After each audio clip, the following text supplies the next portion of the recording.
제56강입니다. 진의 아닌 의사표시입니다. 107조 얘기하겠습니다.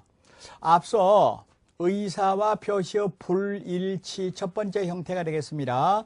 갑이 을한테 의사표시를 할 때 갑을 표의자라고 말하고 을을 상대방 이렇게 말한다 그럴 때 갑이 을의 마음을 떠보기 위해서 마음에 없는 얘기를 했다는 얘기입니다.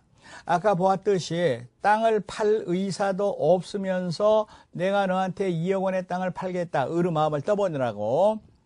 이랬을 때 만약에 을이 그래 내가 살게 그러면은 원칙적으로 을이 그걸 몰랐다면, 그러니까 마음에 없는 소리를 하는 걸 몰랐다면은 유효입니다. 원칙 유효, 예외 무효입니다. 미리 말합니다. 그러면 여기서 효과 의사도 없으면서 상대방의 마음을 떠보기 위해서 팔겠다 이렇게 말한 거를 비진의 표시라고도 하고, 진이 아닌 의사표시, 아닐 삐자 써서 비진의 표시라고도 하고 심리유보라고도 합니다. 전부 똑같은 소리예요. 그러면 이와 같은 비진의 표시, 그러니까 원칙적으로 유효, 예외적으로 무효가 되는 이 107조에 해당되기 위한 요건을 보면은 먼저 의사표시가 존재해야 됩니다. 예를 들어서 연기나 강의 이런 것들은 의사표시의 가입표입니다. 아니라 그 말입니다. 아니다. 그러면 예를 들어서 얘기할 때 배우가, 연극배우, 영화배우가 예를 들어서 연기로서 내가 말이지 재벌인데 1000억 땅을 너한테 100억에 팔겠다 이렇게 말했다 하더라도 그런 거는 비진의 표시 아닙니다. 어떤 경우에도 효력이 없습니다. 추인도 안 됩니다. 그런 거는 의사표시 자체가 아닙니다. 왜?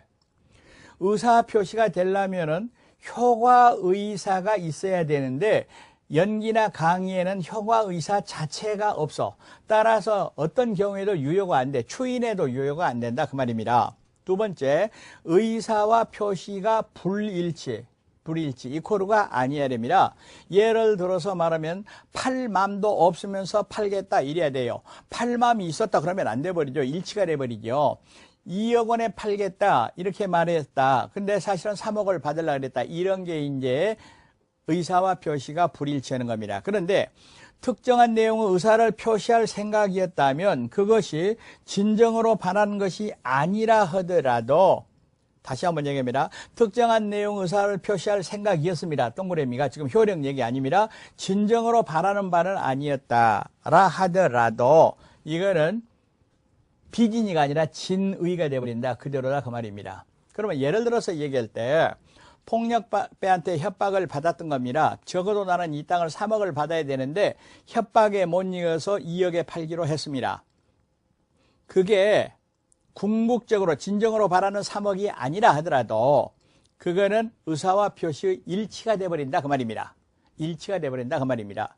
그러니까 궁극적으로 자기 의사는 아니었지만은 그 당시 상황으로 내가 2억 원에 팔겠다 이렇게 말했다면, 계약서 썼다면 그거는 진의다 그 말입니다. 그리고 불일치를 알고 있어야 됩니다.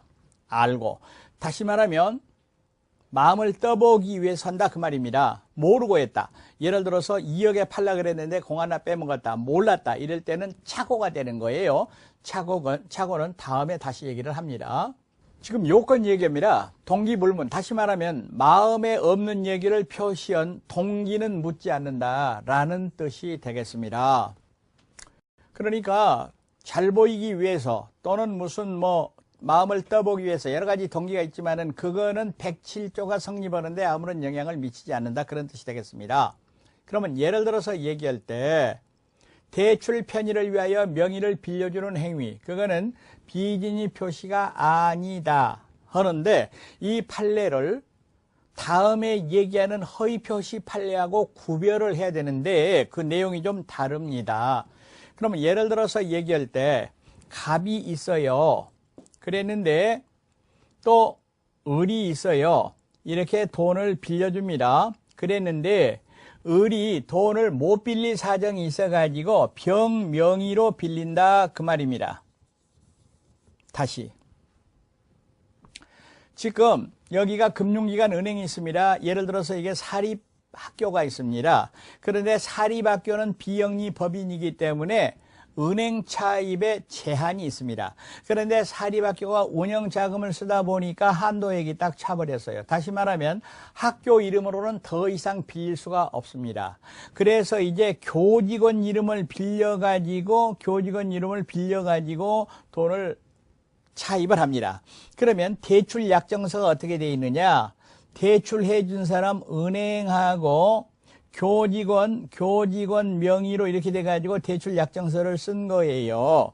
그러면 이 말이 무슨 말이냐면은 병은 갑한테 돈을 빌렸지만은 사실은 자기가 빌린 거 아니고 학교가 빌렸는데 명의만 빌려줬다, 그런 뜻이 되겠습니다.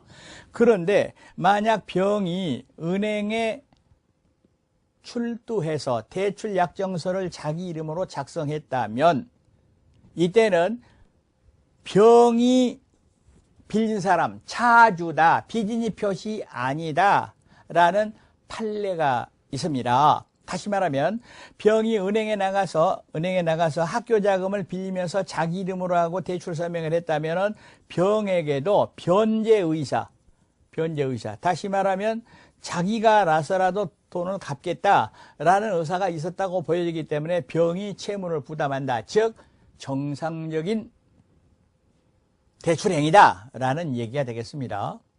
자, 그런데 효과를 보면은 원칙은 표시대로 유효하고요. 원칙 먼저 봅니다. 예외는 이와 같은 조건일 때 무효라는 얘기입니다. 무효. 그러면 이렇게 되겠네요. 갑이 마음에 없는 소리를 상대방한테 했다는 얘기입니다. 그랬을 때 원칙은 유효하다, 표시대로 유효하다, 그런 뜻이 되겠습니다. 지금 이 판례는 여러분이 알고 있어야 됩니다. 예를 들어서 사립대학 조교수가 대학 이사회 측에다가 사표를 제출했다. 이게 이제 법률행위 의사표시입니다. 학교 그만두겠다, 이런 얘기입니다. 그 내용을 들여다봤더니 이 사립대학에가 분규가 일어났습니다. 그래서 이 조교수는 정말로 그 대학에 근무하기 싶은 열망에서, 다시 말하면 분규를 잠재우기 위해서 거짓말로 마음에 없는 사표를 냈던 겁니다.